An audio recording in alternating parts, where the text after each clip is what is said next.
జీవన్ రేఖలో కీళ్ళ నొప్పుల సమస్యలు వాటి పరిష్కారాల గురించి డాక్టర్ అరుణ్తో మనం మాట్లాడుతున్నాం. అరుణ్ గారు, కొన్ని రకాల చర్మ వ్యాధుల వల్ల కూడా కీళ్ళ నొప్పులు వచ్చే అవకాశం ఉంటుందా? చర్మ వ్యాధుల్లో అంటే ముఖ్యంగా సోరియాసిస్ అనేటటువంటి చర్మ వ్యాధి ఒకటి ఉంటుంది. ఆ సోరియాసిస్ అనేటటువంటి వ్యాధి ప్రధానంగా మనకు మొట్టమొదటిసారిగా చర్మం మీద కనబడుతూ ఉంటుంది. సోరియాసిస్ కనుక చర్మం మీద ఉన్నప్పుడు దాన్ని కంట్రోల్ చేయలేనట్లయితే దానివల్ల కీళ్ళ నొప్పులు కూడా వచ్చేటటువంటి అవకాశం ఉంటుంది. దాన్ని మనం సోరియాటిక్ ఆర్థరైటిస్ అంటాం. ఈ సోరియాటిక్ ఆర్థరైటిస్ ఉండేటటువంటి పేషెంట్స్లో లక్షణాలు ఎలా ఉంటాయంటే ఖచ్చితంగా అంతకుముందు సోరియాసిస్ వ్యాధితో ఇబ్బంది పడి ఉంటారు. ఆ వ్యాధి కంట్రోల్లో ఉండకుండానే ఉంటుంది. దాంతోపాటుగా నొప్పులు ఉంటాయి. కీళ్ళ నొప్పులతో బాధపడుతూ చర్మ కంప్లైంట్స్ ఉండి అందులో సోరియాసిస్ కనుక ఉండి ఏజ్ పెద్దగా లేదు, 20 నుంచి 30 సంవత్సరాల మధ్యలోనే ఉన్నారు అంటే ఖచ్చితంగా అది సోరియాసిస్ వల్ల వచ్చినటువంటి కీళ్ళ నొప్పి సోరియాటిక్ ఆర్థరైటిస్గా మనం భావిస్తాం. ఇటువంటి వాళ్ళకు ట్రీట్మెంట్ ఎలా ఉంటుంది, హోమియోపతి ట్రీట్మెంట్ ఎలా ఉంటుంది అంటే ఫస్ట్ కాన్స్టిట్యూషనల్ థెరపీ అనేది ఒకటి ఉంటుంది. కాన్స్టిట్యూషనల్ థెరపీ ద్వారా మనకు ట్రీట్మెంట్ ఇస్తున్నప్పుడు మొట్టమొదటిగా చర్మం మీద కంట్రోల్లో లేకుండా జాయింట్స్లోకి వెళ్ళిపోయినటువంటి డిసీజ్ మొత్తం మళ్ళీ రివర్సల్ అవుతుంది. సో ఫస్ట్ జాయింట్ పెయిన్స్ అన్నీ బెటర్ అవుతాయి. జాయింట్ పెయిన్స్ అన్నీ తగ్గుతూ చర్మం మీద ఉండేటటువంటి సోరియాసిస్ మళ్ళీ చర్మం మీదకి వచ్చేస్తుంది. ఆ తర్వాత సోరియాసిస్ కూడా చిన్నగా తగ్గడం మొదలవుతుంది. సో ఇటువంటి కేసెస్ ఇలా చేసినప్పుడు మాత్రమే మళ్ళీ సోరియాసిస్ జాయింట్స్లోకి వెళ్లకుండా కీళ్ళు ఇబ్బంది పడకుండా జరుగుతుంది. ఇంకోటి, ఈ మధ్య కాలంలో చాలా మంది ఎదుర్కొంటున్న సమస్య మోకాళ్ళ నొప్పుల సమస్య. ఎందుకు సమస్య రోజు రోజుకు అధికమవుతుంది? ప్రధానంగా చెప్పాల్సినటువంటి పని ఏంటి అంటే లైఫ్ స్టైల్ చేంజ్ ఎక్కువగా ఉంది. ఎక్సర్సైజ్ అనేది తక్కువగా ఉంది. ఒబేసిటీ పెరిగిపోతుంది. ఒబేసిటీ పెరిగిపోవడం వల్ల దాంతోపాటుగా జాయింట్స్కి మొబిలిటీ అనేది చాలా తక్కువగా ఉండడం వల్ల కొద్ది దూరం నడవాల్సి వచ్చినా కూడా సడన్గా జాయింట్ మీద లోడ్ ఎక్కువ పడుతుంది. దానివల్ల ఇంతకుముందు అలవాటు లేనటువంటి పనులన్నీ చేస్తున్నప్పుడు ఆటోమేటిక్గా జాయింట్ ఇబ్బంది పడుతుంది. అది కాకుండా ఒబేసిటీ లేకుండా నార్మల్గా ఉండి జాయింట్కి రోజు ఎంతో కొంత పని ఉన్నట్లయితే రోజు అలవాటైనటువంటి పనుల వల్ల జాయింట్లో ఉండేటటువంటి టెండాన్స్ కానీ లిగమెంట్స్ కానీ ఎటువంటి సడన్ ఇబ్బందికి లోన్ కావు. సో సడన్గా వచ్చేటటువంటి స్ట్రెస్కి లోన్ కావు. అందువల్ల ఎటువంటి ఇబ్బంది రాదు. బట్ ఏమీ చేయకుండా లావ్ ఎక్కువగా ఉండి సడన్గా ఏదైనా పని చేయాల్సి వచ్చినప్పుడు, సడన్గా 2-3 కిలోమీటర్స్ నడవాల్సి వచ్చినప్పుడు పని వచ్చినప్పుడు ఆటోమేటిక్గా జాయింట్స్ అనేది ఈ మధ్యకాలంలో ఎక్కువగా ఇబ్బంది పడుతున్నారు. ఇంకోటి, జాయింట్ పెయిన్స్ని చాలామంది లైట్ తీసుకుంటారు. అంటే దీనివల్ల ఏమైనా ప్రమాదం ఉందంటారా? జాయింట్ పెయిన్స్లో వచ్చేటటువంటి ముఖ్యమైనటువంటి ఇబ్బంది ఏంటి అంటే లైఫ్ స్టైల్ అనేది చాలా ఇబ్బంది అవుతుంది. జాయింట్ పెయిన్స్ వల్ల క్రిటికల్ లైఫ్ సిచ్యువేషన్కి వెళ్ళేటటువంటి వ్యాధులు ఏమీ లేవు.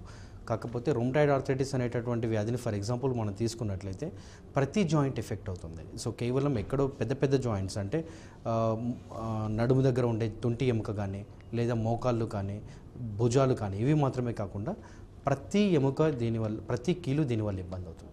దానివల్ల మొబిలిటీ అనేది చాలా కష్టమైపోతుంది. ఈవెన్ వాళ్ళ డైలీ వర్క్ వాళ్ళు ఎట్టి పరిస్థితుల్లోనూ చేసుకోలేనంత పరిస్థితికి వచ్చేస్తుంది. దీంతో పాటుగా రూమటాయిడ్ ఆర్థరైటిస్ కంట్రోల్లో లేకపోతే కళ్ళు కూడా ఎఫెక్ట్ అయ్యే అవకాశం ఉంటుంది. సో ఐ సైట్ దెబ్బతినే అవకాశం ఉంటుంది. ఎస్ఎల్ఈ లాంటి వ్యాధుల్లో కనుక మీరు కంట్రోల్ చేయలేకపోయినట్లయితే కళ్ళు ఇబ్బంది పడే అవకాశం ఉంటుంది. దాంతోపాటుగా కిడ్నీ ఎఫెక్ట్ అయ్యే అవకాశం ఉంటుంది. ఎస్ఎల్ఈ వల్ల వచ్చేటటువంటి నెఫ్రోపతి కూడా చాలా కేసెస్ ఉంటాయి. సో కిడ్నీలో ప్రోటీన్స్ ఎక్కువగా వెళ్ళిపోతుంటాయి. ఆల్బ్యూమినురియా అంటాం. కిడ్నీ ఫంక్షన్ దెబ్బతింటుంది. సో తద్వారా మిగతా ఆర్గాన్స్ కూడా దెబ్బతినే అవకాశం ఉంటుంది. ప్యూర్లీ ఏజ్ వల్ల వచ్చేటటువంటి కీళ్ళ నొప్పుల్లో అయితే కేవలం మోకాళ్ళు లేదా పెద్ద జాయింట్స్ ఇబ్బంది పడతారు. వాళ్ళ లైఫ్ స్టైల్కి ఇబ్బంది పెద్దగా ఉండదు. కానీ ఆటో ఇమ్యూన్ కారణాల వల్ల వచ్చేటటువంటి కీళ్ళ నొప్పులు కనుక కంట్రోల్లో ఉంచకపోతే కళ్ళు మరియు కిడ్నీ కూడా దెబ్బతినే అవకాశాలు ఉన్నాయి. కాల్ రిసీవ్ చేసుకుందామండి. శివకుమారి ఖమ్మం నుండి. శివకుమారి గారు మాట్లాడండి. నమస్తే డాక్టర్ గారు. చెప్పండి అమ్మా. నాకు 4 ఏళ్ల క్రితం ఫీవర్ వచ్చింది సార్. 4 ఏళ్ల నుంచి? హలో, 4 నెలల క్రితం ఫీవర్ వచ్చిందండి. నాకు జాయింట్ పెయిన్స్ వచ్చాయి. ఎన్ని మెడిసిన్స్ వాడినా తగ్గట్లేదండి. ఓకే. అంటే స్టిరాయిడ్స్ అని మధ్యలో గ్రాడ్యువల్ గా తగ్గించుకుంటూ వేసుకోవాలని చెప్పారు. అలానే వేసుకుంటున్నాము. ఓకే. కానీ తగ్గట్లేదండి. దీనికి ఏదైనా చెప్పగలరా? అంటే స్టిరాయిడ్స్ వాడుతున్నారా మీరు ఇప్పుడు? లేదండి, ప్రెసెంట్ అయితే ఒక 10 days నుంచి వాడట్లేదు. పెయిన్స్, జాయింట్ పెయిన్స్ అయితే చేతుల వరకు పెయిన్స్ గా ఉంటున్నాయి, అరికాలు పెయిన్స్. మధ్య అంటే మధ్యలో మీరు వాడారు. మీరు వాడుతుంది పెయిన్ కిల్లర్సా లేదా స్టిరాయిడ్సా అనేది ఇంపార్టెంట్. రెండవది షుగర్ ఉంది అంటున్నారు, డయాబెటీస్ ఉంది అంటున్నారు. డయాబెటీస్ కనుక కంట్రోల్లో లేకుండా, లేదంటండి. డయాబెటీస్ కంట్రోల్లో లేకుంటే మాత్రం జనరలైజ్డ్గా వీక్నెస్ ఉంటూ బాడీ పెయిన్స్ ఉండేటటువంటి అవకాశాలు ఉంటాయి. అంటే కీళ్ళ నొప్పులు కాదు, మజిల్ పెయిన్స్ ఎక్కువగా ఉండే అవకాశం ఉంటుంది. దీన్ని మనం ఫైబ్రోమయాలజీ అంటాం. టోటల్ జనరలైజ్డ్ బాడీ పెయిన్స్, కీళ్ళ నొప్పులు కాదు. కీళ్ళ నొప్పులు కనుక ఉన్నట్లయితే మాత్రం మిగతా వ్యాధులు ఏమైనా ఉన్నాయో చూసుకోవాలి. ఆస్టియోఆర్థరైటిక్ చేంజెస్ కానీ, రొమటాయిడ్ చేంజెస్ కానీ, లేదా గౌట్ చేంజెస్ కానీ, లేదా స్పాండలోసిస్ కానీ ఏమున్నాయో మనం చూస్తూ ఉంటాం. ఇవి కాకుండా డయాబెటీస్ కంట్రోల్లో లేకుండా ఉంటే మాత్రం జనరలైజ్డ్గా ఉండేటటువంటి మెటబాలిక్ వల్ల, డయాబెటీస్ అనేది జస్ట్ మెటబాలిక్ డిజార్డర్, ఆ మెటబాలిక్ కంట్రోల్ లేకపోవడం వల్ల మీకు ఉండేటటువంటి ఈ మజిల్లో ఉండేటటువంటి ఎనర్జీ తక్కువగా ఉండడం వల్ల ఆటోమేటిక్గా మజిల్స్ అన్నీ చాలా పెయిన్ఫుల్గా ఉంటాయి. దీన్ని ఫైబ్రోమయాలజీ అంటాం. దీనికి షుగర్ కంట్రోల్ చేయడం మాత్రం మార్గం ఉంటుంది. షుగర్ కంట్రోల్ చేస్తూ పెయిన్స్ తగ్గేలా మెడిసిన్ తీసుకున్నప్పుడు మాత్రమే పూర్తిగా వ్యాధి మూలం నుంచి పోయినట్టు అవుతుంది. ఇంకోటి వంశపారంపర్యంగా ఈ మోకాళ్ళ నొప్పులు కానీ, ఈ జాయింట్ పెయిన్స్ కానీ వచ్చే అవకాశం ఎంత మేరకు ఉంటుంది? ప్రతి వ్యాధికి ఒక నెక్స్ట్ జనరేషన్కి వచ్చేటటువంటి కెపాసిటీ ఉంటుంది. బట్ ఈ మోకాళ్ళ నొప్పుల్లో చూసినట్లయితే ఏజ్ వల్ల వచ్చేటటువంటి మోకాళ్ళ నొప్పులు వాళ్ళ పేరెంట్స్ సఫర్ అయ్యారంటే చిల్డ్రన్కి వచ్చేటటువంటి ఛాన్స్ కొద్దిగా ఎక్కువగా ఉంటుంది. కానీ ఆటో ఇమ్యూన్ కారణాల వల్ల మనం ఇంతకుముందు కూడా చెప్పుకున్నాం, ఎస్ఎల్ఈ కానీ, రొమటాయిడ్ ఆర్థరైటిస్ కానీ, ఈ కారణాల వల్ల వచ్చేటటువంటి వ్యాధులు కనుక నెక్స్ట్ జనరేషన్కి వచ్చేటటువంటి అవకాశం మిగతా పిల్లలతో పోలిస్తే ఈ ఫ్యామిలీ హిస్టరీ ఉన్నటువంటి పిల్లలకు 30 to 40% ఎక్కువగా ఉంటుంది, ఛాన్స్ ఎక్కువగా ఉంటుంది. ఓకే, కీళ్ళ నొప్పులకి కీళ్ళ వాపులకి తేడా ఏంటి? కీళ్ళ నొప్పులు అనేవి ప్రాథమిక దశలో కనబడేటటువంటి ప్రధానమైనటువంటి సిమ్టమ్. కీళ్ళ నొప్పి అనేది ఇట్స్ ఎ వార్నింగ్ సైన్. ఏ వ్యాధిలో అయినా ప్రధానంగా కనబడేటటువంటి మొట్టమొదటి హెచ్చరిక పెయిన్ ఉంది. సో అప్పుడే మన అటెన్షన్ జాయింట్ మీదకి వెళ్తుంది, దానికి తగినంత కేర్ తీసుకుంటాం.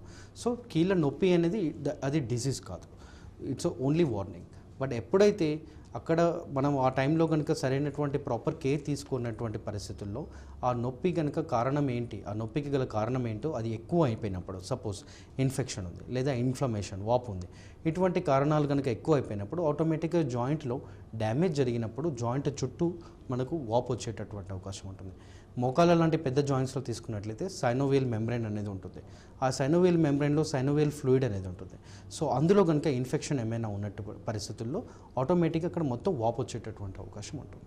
ఇంకోటి, కొన్ని కేసుల్లో జాయింట్ రీప్లేస్మెంట్ అనేది చాలా అవసరం అంటారు. అలాంటి అవసరం లేకుండా హోమియోలో ట్రీట్మెంట్ ఉంటుందా? ప్రధానంగా జాయింట్ రిప్లేస్మెంట్ చేస్తున్నటువంటి కేసెస్ ఏంటి అంటే, ఒకటి మోకాళ్ళ మార్పిడి, రెండవది తుంటి ఎముక. తుంటి ఎముకలో చేస్తున్నటువంటి కేసెస్ ఏంటి అంటే ఏవిఎన్ అంటాం, అంటే ఏవాస్క్యులర్ నెక్రోసిస్ అంటాం. ఇటువంటి కేసెస్ కూడా మనకు గ్రేడ్స్ ఉంటాయి, ఏవిఎన్లో గ్రేడ్స్ ఉంటాయి, గ్రేడ్ 1, గ్రేడ్ 2, గ్రేడ్ 3 అని. సో అటువంటి కేసెస్ కూడా మనకు హోమియోపతి మెడిసిన్ ద్వారా మళ్ళీ వాస్కులర్ సప్లై, బ్లడ్ సప్లై కొంచెం పెరిగేలా చేస్తూ, ఏవిఎన్ హిప్స్ మొత్తం తగ్గిపోయేలా చేస్తూ మనకు తుంటి ఎముక మార్పిడి చికిత్సను తగ్గించుకోవచ్చు. రెండోది మోకాళ్ళ వల్ల వస్తున్నటువంటి కేసెస్లో ఈ మధ్య చూస్తున్నాము, మనకు 60 సంవత్సరాలు దాటిన వాళ్ళలో చేస్తూ ఉన్నారు. సో 2 మోకాళ్ళు చేయాల్సినటువంటి పరిస్థితులు ఉంటుంది. ఇటువంటి కేసెస్ కూడా ఒక 3-4 మంత్స్ బాగా అరిగిపోయినటువంటి కాళ్ళకే చేస్తున్నారు. బట్ ఇటువంటి కేసెస్ కూడా మనకు 4-5 నెలలు హోమియోపతి మెడిసిన్ వాడుతూ ఆ అవసరాన్ని తగ్గించుకుంటూ లైఫ్ స్టైల్ని కొంచెం మాడిఫై చేసుకోవడం ద్వారా మోకాలు మార్పిడి చికిత్సను దాదాపు 90% కేసెస్ తగ్గించుకోవచ్చు. సో 10% రేర్ కేసెస్ అంటే మనం చెప్పలేం, కానీ దాదాపు 90% కేసెస్ మాత్రం ఎటువంటి మోకాలు మార్పిడి చికిత్స చేసుకోకుండా హోమియోపతి మెడిసిన్ ద్వారా తగ్గించవచ్చు. కాల్ రిసీవ్ చేసుకుందామండి. వెంకట్రావు అద్దంకి నుండి. వెంకట్రావు గారు మాట్లాడండి. Good afternoon sir. చెప్పండి సార్. సార్ నా ఏజ్ 28 ఉంటుందండి. ఓకే. నేను కెమికల్ కంపెనీలో చేస్తానండి, మెడిసిన్ మ్యానుఫ్యాక్చరింగ్ అవుతుంది కదా, ఆ కంపెనీలో చేస్తాను. ఓకే. నేను ఎక్కువగా స్టెప్స్ అప్ అండ్ డౌన్ చేస్తుంటానండి, 5 years నుంచి చేస్తున్నాను జాబ్. ఓకే. దానివల్ల మోకాలు రైట్ లెగ్ దగ్గర మోకాలు దగ్గర బాగా పెయిన్ వచ్చేస్తుంది. ఓకే. ఇప్పుడు కాల్ స్ట్రైట్ గా చేసి బాగా బిగిస్తే కాల్ నెక్ తగ్గుతుంది. ఓకే. అంటే ఫిజియోథెరపిస్ట్ కు చూపిస్తుందంటే కాల్ స్ట్రైట్ గా చేసి ఫిట్ చేయమన్నాడు, చేస్తే తగ్గుతుంది. మళ్ళీ 2 స్టెప్స్ ఎక్కువ అప్ అండ్ డౌన్ చేసేస్తే మళ్ళీ పెయిన్ వచ్చేస్తుంది. ఓకే. మెడిసిన్స్ వాడుతున్నారు ఏమైనా? మెడిసిన్ వాడుతున్నాండి ఆల్రెడీ ప్రెసెంట్. నేను ఏం వాడుతున్నారు? ఇది ఇంగ్లీష్ మెడిసిన్ వాడుతున్నాను, నేను యాంటీ యాసిడ్ ఒకటి వాడుతున్నాను, పెయిన్ కిల్లర్స్ వాడుతున్నాను. ఓకే. సో ఇప్పుడు మనం ఇంతకుముందు దీని గురించి ఎక్స్ప్లెయిన్ చేసినట్టు మొట్టమొదటి స్టేజెస్లో మనకు కనబడేటటువంటి ప్రధానమైనటువంటి లక్షణం ఏది, కాళ్ళు నార్మల్గా స్ట్రైట్గా ఉన్నప్పుడు ఎటువంటి నొప్పి ఉండదు, కాళ్ళు బెండ్ చేసినప్పుడు మోకాలు కనుక మడత పెట్టినప్పుడు లేదా స్క్వాటింగ్ పొజిషన్ కింద కూర్చొని రెండు మోకాళ్ళు మడత పెట్టి కూర్చున్న పరిస్థితుల్లో ఆటోమేటిక్గా మీకు జాయింట్లో మీద పడేటటువంటి హెవీ లోడ్ వల్ల ఆల్రెడీ కార్టిలేజ్ తక్కువగా ఉంటుంది కాబట్టి రెండు ఎముకల మధ్యలో స్పేస్ చాలా తక్కువగా ఉండడం వల్ల మీకు పెయిన్ అనేది కలుగుతుంది. రెండోది అన్నెసెసరీ స్టాండింగ్లో ఎక్కువగా పెయిన్ ఉంటుంది. సో మూడోది మొట్టమొదటి స్టేజెస్లో నార్మల్ సర్ఫేస్ మీద నడుస్తున్నప్పుడు ఎటువంటి పెయిన్ తెలియదు. ఇనీషియల్ స్టేజెస్లో పేషెంట్ కనబడేటటువంటి ప్రధానమైనటువంటి లక్షణం ఏంటి అంటే మెట్లెక్కి దిగుతున్నప్పుడు మాత్రమే నొప్పి ఉంటుంది, మిగతా టైంలో నొప్పి ఉండదు. కాబట్టి నెగ్లెక్ట్ చేయడం అనేది మొదటి స్టేజ్లో నెగ్లెక్ట్ ఎందుకు చేస్తారు ఎక్కువగా అంటే ఈ కారణం వలన ఎక్కువగా నెగ్లెక్ట్ అవుతుంది. సో మెట్లెక్కి దిగుతున్నప్పుడు పెయిన్ ఉంది అంటేనే అది ప్రాథమిక స్థాయిగా గుర్తించి దానికి తగినటువంటి ప్రాపర్ కేర్ తీసుకుంటూ మెడిసిన్ తీసుకున్నట్లయితే ఫ్యూచర్లో మోకాలు పూర్తిగా అరిగిపోకుండా ఇంకో 5-6 ఇయర్స్ తర్వాత మీకు ఎక్కువగా ఇబ్బంది కలుగుతుండొచ్చు.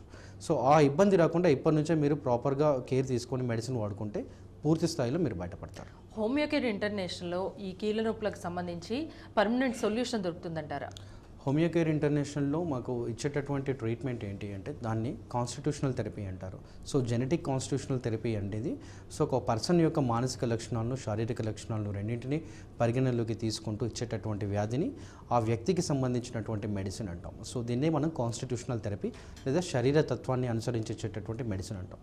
ఇటువంటి మెడిసిన్ ఇస్తున్నప్పుడు ఆ వ్యక్తిలో ఉండేటటువంటి ప్రాబ్లమ్స్ దాంతోపాటుగా వాళ్ళు సఫర్ అవుతున్నటువంటి ఫిజికల్ డిసీజ్ని రెండింటిని మ్యాచ్ చేసి ఇస్తాం కాబట్టి ఆటోమేటిక్గా అందులో నుంచి ఇంప్రూవ్మెంట్ మాత్రమే కాదు అంటే క్యూరేటివ్ మాత్రమే కాదు ప్రివెంటివ్గా కూడా పనిచేస్తుంది. ఒకసారి తగ్గిపోయిన తర్వాత 3-4 మంత్స్ అనేది అబ్జర్వేషన్లో ఉంచుతాం.